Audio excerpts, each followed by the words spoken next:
شکریہ.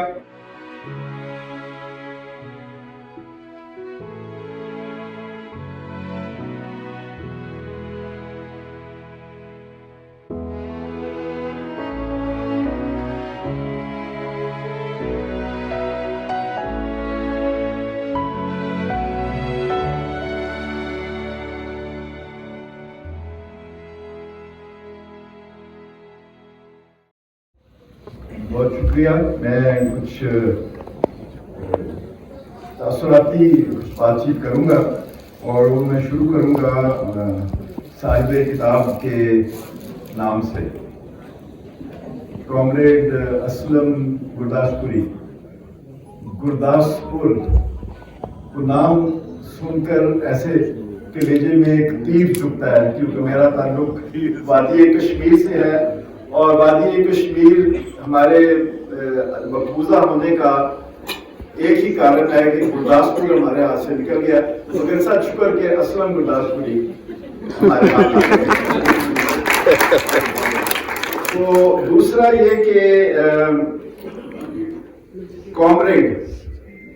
اب یہ لفظ بھی بہت عجیب سا لگتا ہے آج کل کے زمانے میں. کامریڈ ان آرمز ایک لفظ ہوتا تھا. آرمز کے دو مطلب ہیں، آپ جانتے ہیں. ایک تو ہے ہتھیار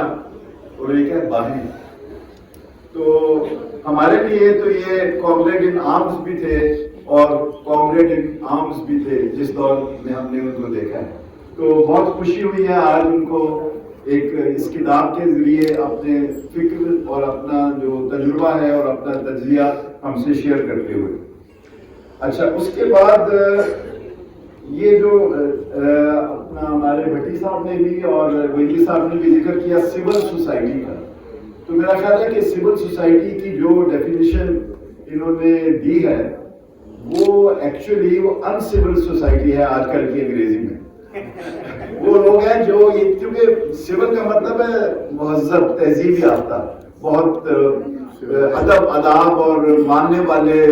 قواعد و ضوابط کو. تو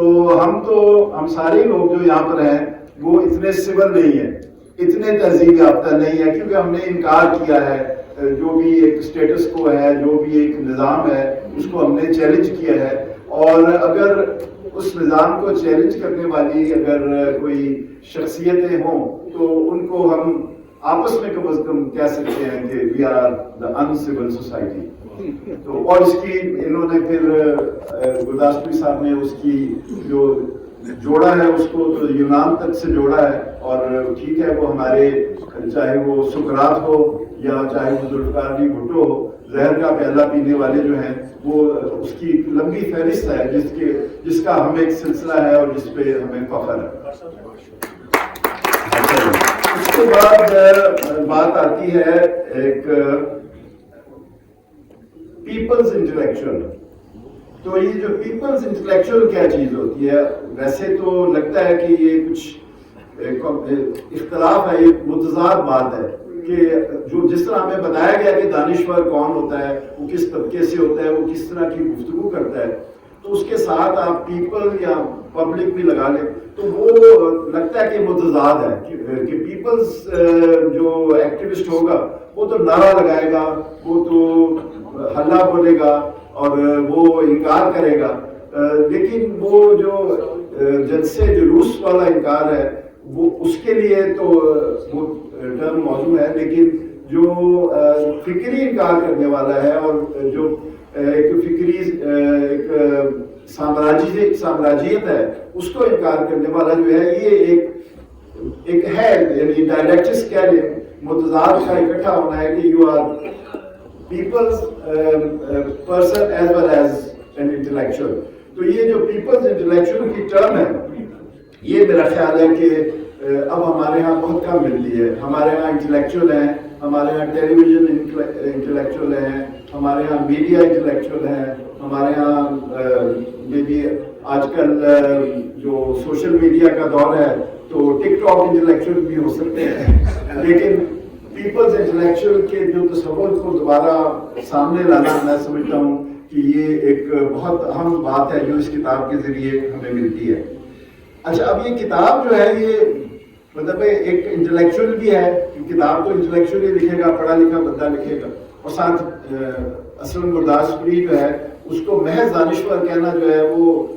उनसे भी ज्यादती है और उस दौर से भी ज्यादती है जिस दौर में ये हम इनके दौर में जो जी रहे हैं। तो ये जो है ये मेरा ख्याल है कि ये एक ऐसा इंटेलेक्चुअल है जो सुकरात का भी कहते हैं कि वो कैसे इंटरेक्ट करता था अपने शागिर्दों के साथ, और वो एक पोलेमिकल सा है, एक मकालमा है, एक गुफ्तगू है आम लोगों के साथ, अपने साथियों के साथ, और उस गुफ्तगू में कभी वो थड़े पर बैठा आलती पालती मार के, तो एक के बाद इन्होंने बात की तो फलसफी कुरानों की, तो वो मुझे दिलचस्प लगी कि शायद एक फिलोसोफर किंग का भी एक कॉन्सेप्ट है, और मुझे याद आया दारा शिको याद आया जिसके ऊपर मेरा ड्रामा भी है जो काफी मकबूल हुआ। दारा एक कोशिश थी, according to at least my script if not history, कि शाहजहां ने कोशिश की थी कि उसको हम सूफी भी बनाएं, उसको दानिश्वर भी बनाएं, उसको मज़ाहिब को जोड़ने वाला एक सिपा सालार भी बनाएं, और साथ एक जरी हुक्मरान भी बनाएं जो फतवात करे और अपने भाइयों की साजिशों का मुकाबला करे, और वो उसका तसव्वुफ, उसकी दानिश, उसकी आर्ट से दिलचस्पी, उसकी सिपाहगरी की तरबियत की सारी मिलके तो एक फलसफी हुक्मरान बने जो जिसमें दर्द भी हो, जिसमें एक अवाम की एक सेंसिबिलिटी भी हो, जिसमें खूबसूरती की एहसास भी हो, और साथ साथ जिसमें जो गुण है हुक्मरानी के वो भी हो, और वो तजुर्बा अनफॉर्चुनेटली नाकाम रहा। तो बहरहाल इसके जो अवामी दानिश्वर है, वाजिद अली शाह मुझे याद आए जो नवाब थे अवध के, और उस जमाने में जब एक हिंद में बगावत हो रही थी, जंग आज़ादी हो रही थी, और अंग्रेज चढ़े आ रहे थे, और वो बैठ के शायरी करते थे, म्यूजिक सुनते थे, रक्स करते थे, बहुत ज़्यादा रक्कास भी थे, पेंटर भी थे, म्यूजिशियन भी थे, कंपोज किया उन्होंने ठुमरियाँ और पता नहीं क्या क्या। तो वो भी तजुर्बा कामयाब नहीं रहा, क्योंकि अंग्रेज जो है वो जो है फलसफी हुक्मरानी जो है ना उसकी उन्होंने बसात उल्टा दी। तो फिर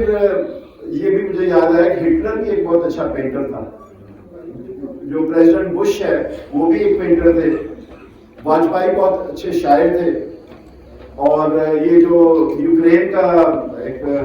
कॉमेडियन है ज़ेलेंस्की, वो पहले बड़ा मकबूल कॉमेडियन था, समझ लें कि अपने वक्त का मामला खान या सुहेल अहमद था, और वो आजकल हुक्मरान बना हुआ है, और नतीजा जो है वो आपके सामने है। तो ये मैं बताना चाह रहा था कि ये जो एक पीपल्स इंटेलेक्चुअल ने जो एक हिस्ट्री बयान की है, ये मेरा ख्याल है कि हम सब की जो हम उस उम्र के उस दायरे में हैं या जिन्होंने उस दौर में सुना, और इनकी जो एक शायरी का एक दबदबा होता है, फिर इनकी आवाज का जो एक आप कह लें दहशत थी, या जो एक उसका चुंधिया देने वाला एक तजुर्बा था, तो वो आज तक हमारे कानों में गूंजता है। तो हकीम जालब पढ़ते थे, वो भी दबंग इनकलाबी शायरी पढ़ते थे, लेकिन वो तरन्नुम के साथ पढ़ते थे, तो आप उस तरन्नुम में गुम हो जाते थे। तो असलम गुरदासपुरी तो हमारे दिल की बात खुल के बयान करते थे शायरी के जरिए, और वो मजमा जिसमें फिर इनके बगैर वो मजमा शुरू नहीं होता था, भुट्टो साहब तकलीफ नहीं करते थे, वो जो है वो हमारा एक उस दौर की अगर आप सौती हेरिटेज की बात करें तो वो असल गुरदासपुरी का आहंग है, उनका जो दबदबा है, उनका जो जोश अपनी जगह पर, लेकिन जो जोश बयान है वो हमें आज तक याद रहता है। तो ये उस दौर की कहानी है, और इसमें यह है कि बड़ी बोल्ड कहानी है ये जो बयान की है। इसमें उन्होंने मतलब है कि ऐसे ऐसे सेंसिटिव इश्यूज हैं, जैसे मजहब की ताबीर है, पाकिस्तान की जो एक नजरिया है, या जो हमारे जो हुक्मरान तबकात हैं उनका जो बयान किया हुआ जो नैरेटिव है, उसको उन्होंने बड़ी बेबाकी के साथ चैलेंज किया है, और मैं समझता हूँ कि इसकी बड़ी ज़रूरत है कि एक असल